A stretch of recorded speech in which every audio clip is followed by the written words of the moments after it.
Dementia de John Parker. En 1953, un nommé John J. Parker, troisième du nom, héritier d'un important exploitant de salles de Portland, Oregon, a un jour demandé à sa maman de lui payer un film. Pas de l'emmener au cinéma, de lui financer le tournage d'un film. Maman Parker a dit oui, et avec ses sous, John J. a donc tourné Dementia. Elle n'a pas dû être déçue, maman d'ailleurs. Mais il n'a pu le montrer nulle part, ou presque. Et il a eu plein d'ennuis avec la censure. Dementia est du coup juste sorti en catimini dans un unique cinéma de New York, en double programme avec un documentaire sur Picasso, et pouf, il a disparu. Et John Parker avec. Et il est mort en 81 sans avoir jamais fait un autre film. Pour être honnête, on n'est même pas vraiment sûr à 100% que c'est bien lui qui en était le véritable auteur. Alors, ça raconte quoi, Dementia ? Eh bien, John J. Parker, troisième du nom, avait une secrétaire nommée Adrienne Barrett. Et Adrienne a, une nuit, fait un cauchemar, pauvre Adrienne, et elle l'a raconté à son patron. Voilà le scénario. Du coup, c'est Adrienne elle-même qui joue le rôle principal, le personnage de la gamine. La gamine, pourquoi pas. En tout cas, dans son cauchemar, ça va mal. Parce que les cauchemars, c'est fait pour ça. Et la gamine rencontre plein de gens bizarres. Son papa en Marcel au cimetière, un gros monsieur riche avec la tête d'Orson Welles dans Citizen Kane, un macro torve, un démon avec un bas noir sur la tête et qui possède son âme. Après tout, c'est son boulot au démon. Et aussi une personne de petite taille, c'est comme ça qu'on dit maintenant, qui lui vend le journal. Il s'appelle Angelo Rossito, et vendeur de journaux, c'était d'ailleurs son vrai métier qui lui assurait sa pitance, parce qu'à Hollywood, il n'y a pas tous les jours des rôles pour les personnes de petite taille. On l'a quand même vu dans une centaine de films, dans Freaks de Todd Browning par exemple, mais il n'avait pas été pris dans Blanche-Neige et les 7 personnes de petite taille. La gamine dans Dementia a d'ailleurs un petit côté Blanche-Neige, même si ce n'est pas dans la forêt qu'elle se perd, mais dans les rues de Venice, Californie, du côté de Windward Avenue, là même où 3 ans plus tard, Orson Welles, le revoilà, tournera La soif du mal. Petite particularité pour un film des années 50, c'est un film muet. Mais muet ne veut pas dire sans musique.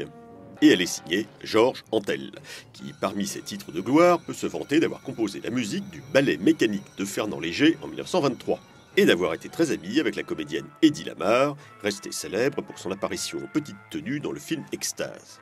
Mais que pouvaient bien faire Georges et Eddie quand ils étaient ensemble ? Eh bien, ils s'occupaient à développer un procédé de guidage des torpilles avec la méthode de l'étalement de spectre par saut de fréquence. Brevet numéro 2 292 387 déposé en 1941, qui, mine de rien, a permis plus tard d'inventer GPS, Bluetooth et Wi-Fi. Ah ! Bon, dans Dementia, c'est une autre sorte de torpille qu'a utilisé Georges Antel. En l'occurrence, la soprano Marnie Nixon, dont la voix stride pendant toute la durée du film. Et Marnie, c'est un fantôme, c'est elle-même qui le dit. I am a ghost.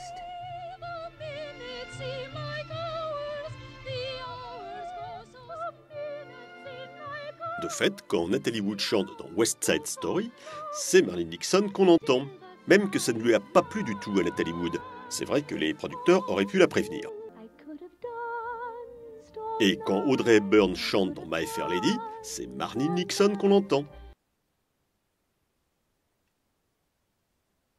Notez, comme ça, c'est pas si mal.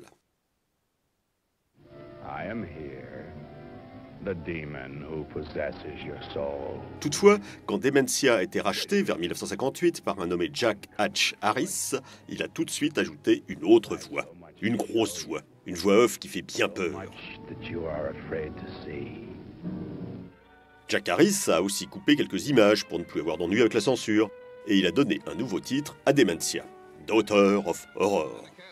Et comme il produisait alors une histoire de trucs gélatineux qui avalent tout le monde, The Blob, et comme on n'est jamais si bien servi que par soi-même, c'est Daughter of Horror qui est projeté au moment où le Blob attaque une salle de cinéma à Phoenixville, Pennsylvanie, le Colonial, et c'est la grosse panique générale. Et c'est depuis devenu une tradition ou une malédiction au choix. Lors de la Blobfest annuelle organisée à Phoenixville, Pennsylvanie, au Colonial, on recrée la grosse panique générale. 2007, 2008, 2009, 2010, 2011, 2012, 2013, 2014. Tiens, bonne idée. il reste encore plein de choses dont on aurait pu parler à propos de Dementia.